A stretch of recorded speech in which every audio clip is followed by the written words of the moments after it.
Tutorial, we are going to create a language translator.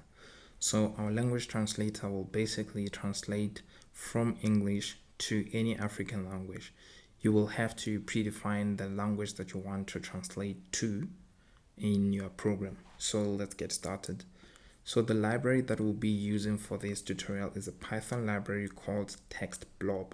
For us to install Textblob, we need to do a couple of things. So first of all, I will assume that you already have your Python set up on your machine so that we can just jump on straight into this tutorial.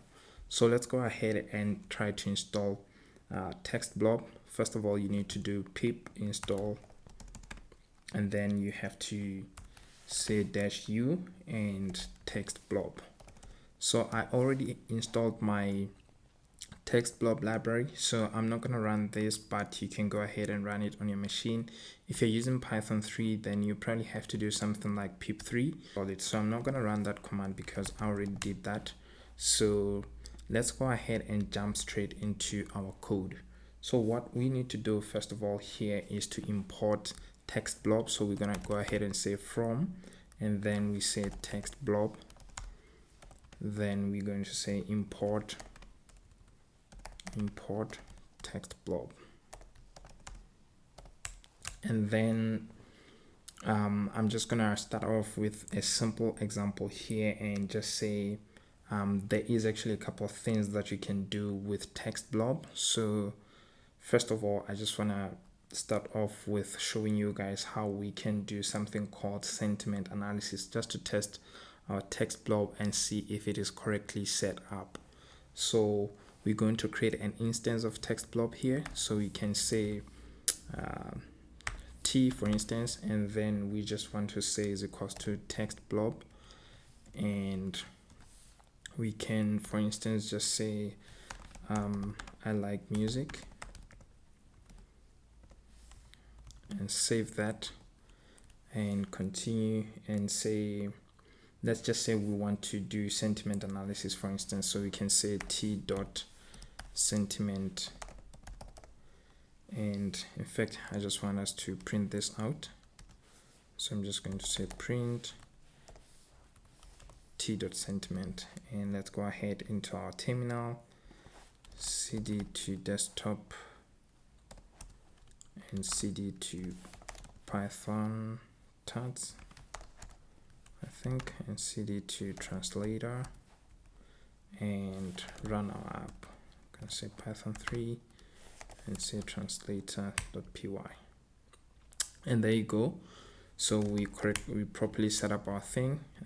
So essentially what this sentiment does, it actually allows us to do a bunch of sentiment analysis operations. So for instance, we can check if the statement is a positive or is a negative statement. So for us to do that, we need to do t.sentiment and then we can say polarize and save that. Sorry, not polarize but polarity. Save that and then run our app again, and as you can see, we're getting a 0. So let's just change this statement and say I am happy about my pass mark. I don't know if that's even a correct English statement. And as you can see, we are actually getting 0.8, which means that we are quite happy with this, or this is a positive statement. Or you can also say, if say we say I'm not happy, and run the app, it is a negative sentiment or negative polarity, which means that this is a negative statement. So you can pretty much play around with different sentences, and you'll get to feel, or you get that response to say if this is a positive statement or this is a negative statement.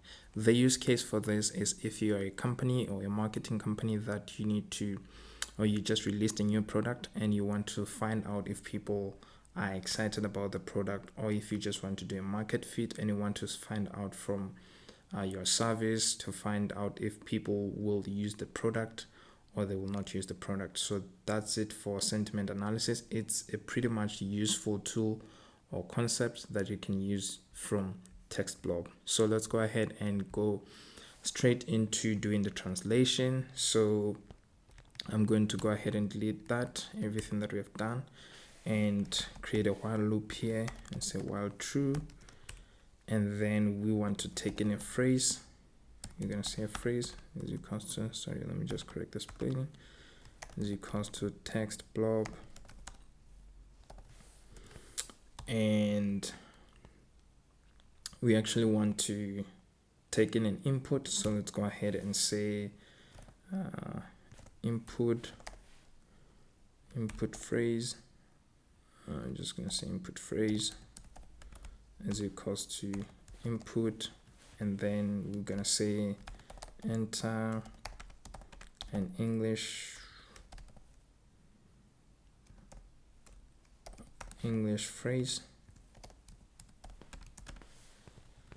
and then that English phrase will be stored into phrase. Then we can say, sorry, it will be stored into input phrase. Then we can say text blob and put in this input phrase in here, and then we actually want to translate this. So what we need to do is to say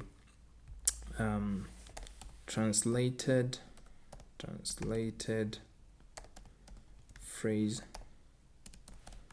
is equals to, we're going to say phrase dot, so we can say phrase dot translate, and what translate does is it takes the to parameter, which essentially says that we want to translate from English to this language. So for instance, if you're speaking about Sesotho, or let's say Spanish, we can say ES, and then let me go ahead and cancel this, and then what will happen is that this input phrase will be translated to Spanish, and then let's just go ahead and print translated phrase, and then we want to put in a little bit of space after that, which is a new line, and let's run our app. Then you can say I like music, and it just translated to Spanish. So we said we actually want to create a translator for from English to African languages. So I'm just gonna first of all start with Sesotho, which is ST. So this too actually takes in a code for that particular language. So for Sesotho, it's going to be ST. So let's go ahead and save and run the app and say I like music and run that. Then it got it correct. I can say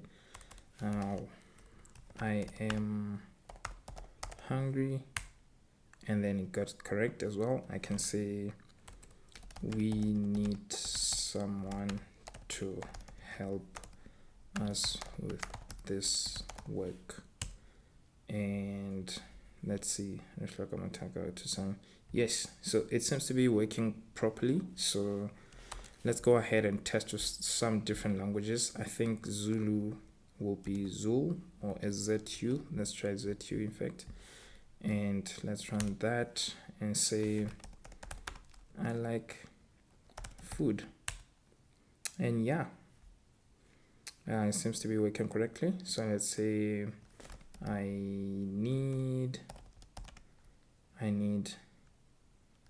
don't know, I need love. Yeah, it seems to be working pretty well.